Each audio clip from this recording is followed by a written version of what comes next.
Yang Mulia Presiden Majelis Umum PBB, Yang Mulia Sekretaris Jenderal PBB, Yang Mulia para pemimpin negara-negara anggota PBB, tahun ini genap 75 tahun usia PBB.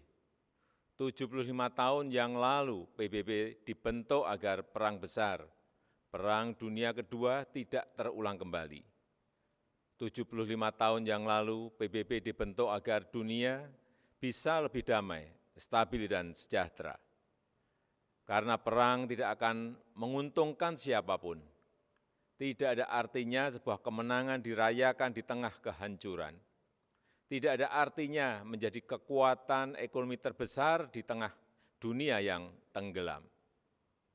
Pimpinan sidang yang terhormat, di usia PBB yang ke-75 ini, kita patut bertanya, apakah dunia yang kita impikan tersebut sudah tercapai? Saya kira jawaban kita sama, belum. Konflik masih terjadi di berbagai belahan dunia. Kemiskinan dan bahkan kelaparan masih terus dirasakan. Prinsip-prinsip piagam PBB dan hukum internasional kerap tidak diindahkan, termasuk penghormatan terhadap kedaulatan dan integritas wilayah. Kita semua prihatin melihat situasi ini. Keprihatinan kita menjadi semakin besar di saat pandemi COVID-19 ini. Di saat seharusnya kita semua bersatu padu, bekerja sama melawan pandemi, yang justru kita lihat adalah masih terjadinya perpecahan dan rivalitas yang semakin menajam. Padahal kita seharusnya bersatu padu, selalu menggunakan pendekatan win-win pada hubungan antar negara yang saling menguntungkan. Kita tahu dampak pandemi ini sangat luar biasa, baik dari sisi kesehatan maupun sosial ekonomi. Kita juga paham virus ini tidak mengenal batas negara.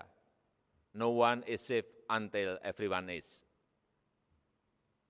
Jika perpecahan dan rivalitas terus terjadi, maka saya khawatir pijakan bagi stabilitas dan perdamaian yang lestari akan goyah atau bahkan akan sirna. Dunia yang damai, stabil dan sejahtera semakin sulit diwujudkan. Yang Mulia, tahun ini Indonesia juga merayakan kemerdekaan yang ke-75 tahun. Dan sudah menjadi tekad kami, Indonesia terus berkontribusi bagi perdamaian dunia sesuai amanah konstitusi. Indonesia akan terus memainkan peran sebagai bridge builder, sebagai bagian dari solusi. Secara konsisten, komitmen ini terus dijalankan Indonesia, termasuk saat Indonesia duduk sebagai anggota Dewan Keamanan PBB. Spirit kerjasama akan selalu dikedepankan Indonesia, spirit yang menguntungkan semua pihak tanpa meninggalkan satu negara pun. No one, no country should be left behind. Persamaan derajat inilah yang ditekankan oleh Bapak Bangsa Indonesia, Soekarno, Bung Karno, saat konferensi Asia Afrika di Bandung tahun 1955 yang menghasilkan Dasar-Sila Bandung. Hingga kini prinsip Dasar-Sila Bandung masih sangat relevan, termasuk penyelesaian perselisihan secara damai, pemajuan kerjasama, dan penghormatan terhadap hukum internasional. Palestina adalah satu-satunya negara yang hadir di konferensi Bandung, yang sampai sekarang belum menikmati kemerdekaannya. Indonesia terus konsisten memberikan dukungan bagi Palestina untuk mendapatkan hak-haknya. Di kawasan kami sendiri, bersama negara-negara ASEAN lainnya, Indonesia terus menjaga Asia Tenggara sebagai kawasan yang damai, stabil, dan sejahtera. Pada hari jadinya yang ke-53, 8 Agustus 2020 yang lalu, ASEAN kembali menegaskan komitmennya untuk terus menjaga perdamaian dan stabilitas kawasan.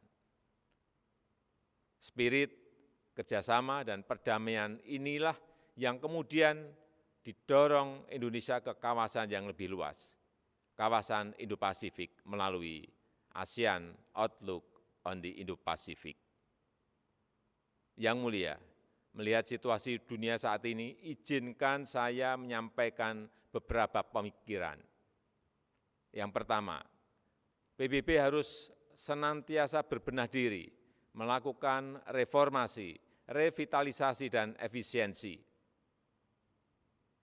PBB harus dapat membuktikan bahwa multilateralism delivers, termasuk pada saat terjadinya krisis.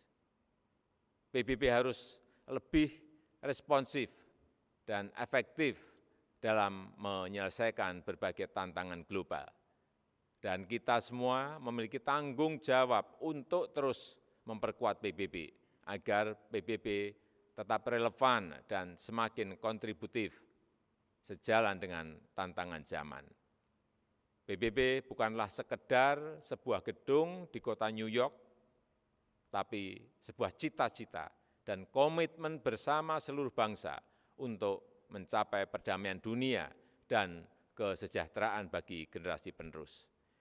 Indonesia memiliki keyakinan yang tidak tergoyahkan terhadap PBB dan multilateralisme. Multilateralisme adalah satu-satunya jalan yang dapat memberikan kesetaraan. Kedua, kolektif global leadership harus diperkuat. Kita paham bahwa dalam hubungan antar negara, dalam hubungan internasional, setiap negara selalu memperjuangkan kepentingan nasionalnya. Namun, jangan lupa, kita semua memiliki tanggung jawab untuk kontribusi menjadi bagian dari solusi bagi perdamaian, stabilitas, dan kesejahteraan dunia. Disinilah dituntut peran PBB untuk memperkokoh kolektif global leadership. Dunia membutuhkan spirit kolaborasi dan kepemimpinan global yang lebih kuat untuk mewujudkan dunia yang lebih baik. Ketiga, kerjasama dalam penanganan COVID-19 harus kita perkuat, baik dari sisi kesehatan maupun dampak sosial ekonominya. Vaksin akan menjadi game changer dalam perang melawan pandemi. Kita harus bekerja sama untuk memastikan bahwa semua negara mendapatkan akses setara terhadap vaksin yang aman dan dengan harga terjangkau. Untuk jangka panjang, tata kelola ketahanan kesehatan dunia harus lebih diperkuat.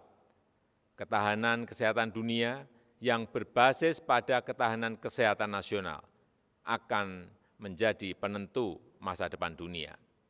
Dari sisi ekonomi, reaktivasi kegiatan ekonomi secara bertahap harus mulai dilakukan dengan melakukan koreksi terhadap kelemahan-kelemahan global supply chain yang ada saat ini.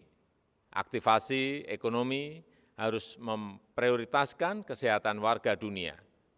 Dunia yang sehat, dunia yang produktif harus menjadi prioritas kita. Semua itu dapat tercapai jika semua bekerja sama, dan bekerja sama. Mari kita memperkuat komitmen dan konsisten menjalankan komitmen untuk selalu bekerja sama. Demikian, terima kasih.